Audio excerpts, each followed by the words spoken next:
Live cities की night bulletin दिन भर बिहार में आपका स्वागत है। मैं गरिमा भारती। आज के इस बुलेटिन में आपको बताएंगे कि किस तरह से अपराधियों ने एक बार फिर कानून राज को ठेंगा दिखाया है। सूबे में अपराधियों ने ताबड़तोड़ कई घटनाएं की है। सबसे बड़ी वारदात नालंदा के हिल्सा में जज के वाहन पर अपराधियों ने की फायरिंग। बाल बाल बचे जज साहब।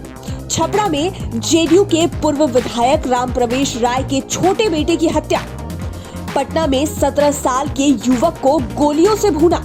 न्यूज बुलेटिन में आगे बताएंगे कि भूमिहीन लोगों के शहर में बनाए जाएंगे मकान। लाइव सिटीज की खबर पर लगी मुहर। जेडीयू बंगाल में भी लड़ेगा चुनाव। शराबबंदी कानून पर जीतन राम मांझी के बदले सुर। सब्जियों और धान के साथ जाप सुप्रीमो पप्पू यादव ने दिया धरना। अब खबरें विस्तार से।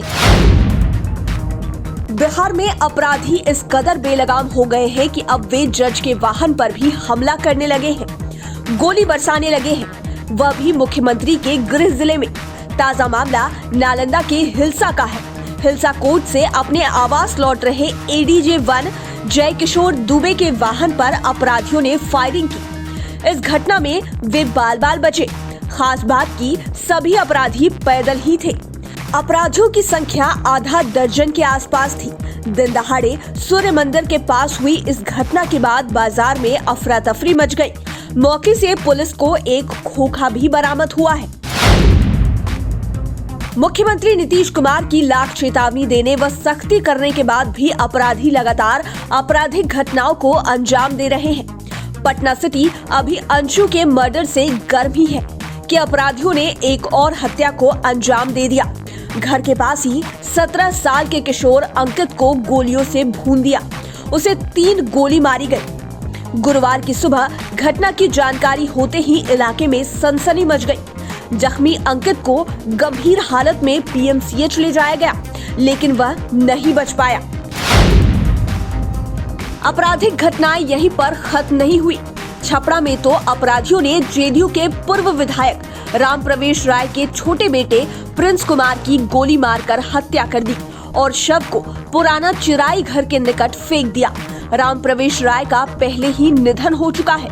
प्रिंस टायर का बिजनेस करता था।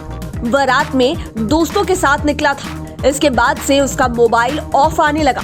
गुरुवार की सुबह शव मिलने से पुलिस प्रशासन भी सख्ते में आ गया। मुख्यमंत्री नीतीश कुमार ने आत्मनिर्भर बिहार के 7 निश्चय पार्ट 2 के तहत नगर विकास एवं आवास विभाग की कार्यान्वित योजनाओं की समीक्षा की। उन्होंने अधिकारियों को कई निर्देश दिए। कहा, शहरों में रह रहे बेघर गरीब भूमिहीनों के रहने के लिए बहुमंजिला भवन का निर्माण कराया जाएगा।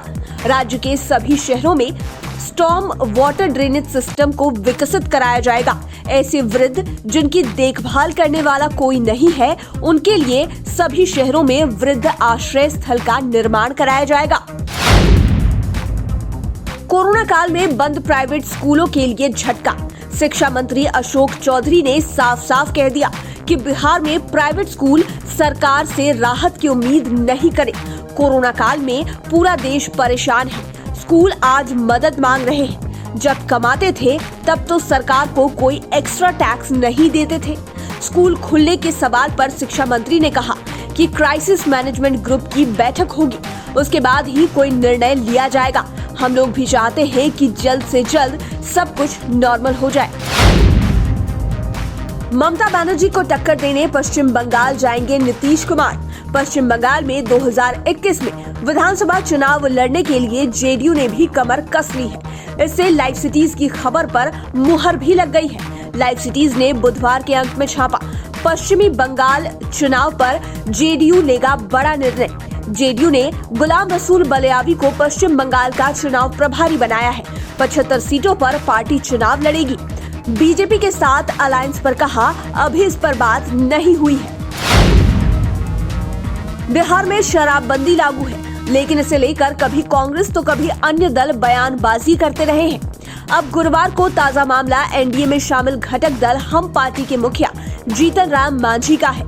मांझी ने ट्वीट कर कहा, मुख्यमंत्री नीतीश कुमार को शराबबंदी कानून को सख्ती से लागू करने के लिए बधाई, परंतु अनुरोध है कि वैसे गरीब जो शराबबंदी कानून के तहत छोटी गलती के लिए 3 महीने से जेल में बंद हैं, उनकी जमानत की व्यवस्था सुनिश्चित करवाएं। उनके बच्चे भूखे हैं। राजद सुप्रीमो लालू प्रसाद यादव का बंगला विवाद पीछा नहीं छोड़ रहा है। रिम्स के पेइंग वार्ड से निदेशक बंगले और बंगले से वापस पेइंग वार्ड शिफ्ट करने के मामले की सुनवाई कल होगी। झारखंड हाई कोर्ट ने पिछले आदेश में पूछा था कि लालू को पहले पेइंग वार्ड से निदेशक बंगला और फिर वहां से वापस पेइंग वार्ड में किसके आदेश पर शिफ्ट किया गया।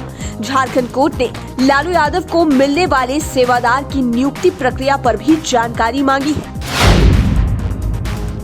धान, गोभी, पालक, प्याज समेत अन्य सब्जियों के साथ जाप सुप्रीमो पप्पू यादव ने धरना प्रदर्शन किया। जाप की ओर से आयोजित अनिश्चितकालीन महाधरना का ये दूसरा दिन था। पप्पू यादव ने कहा, प्रधानमंत्री नरेंद्र मोदी को देश के आम लोगों की बिल्कुल भी चिंता नहीं है, उन्हें सिर्फ अंबानी और अडानी से मतलब है। आज हजारों किसान दिल्ली बॉर्डर पर अपने अधिकारों की रक्षा के लिए लड़ाई लड़ रहे हैं, लेकिन केंद्र सरकार को कोई फर्क नहीं पड़ रहा है। लाइव सिटीज की नाइट बुलेटिन में फिलहाल इतना ही। खबरों की रफ्तार से जुड़े रहने के लिए आप हमारे चैनल लाइव सिटीज को सब्सक्राइब करें और साथ ही साथ अगर आप अपडेटेड रहना चाहते हैं तो हमारे फेसबुक पेज को भी जरूर लाइक करें। धन्यवाद।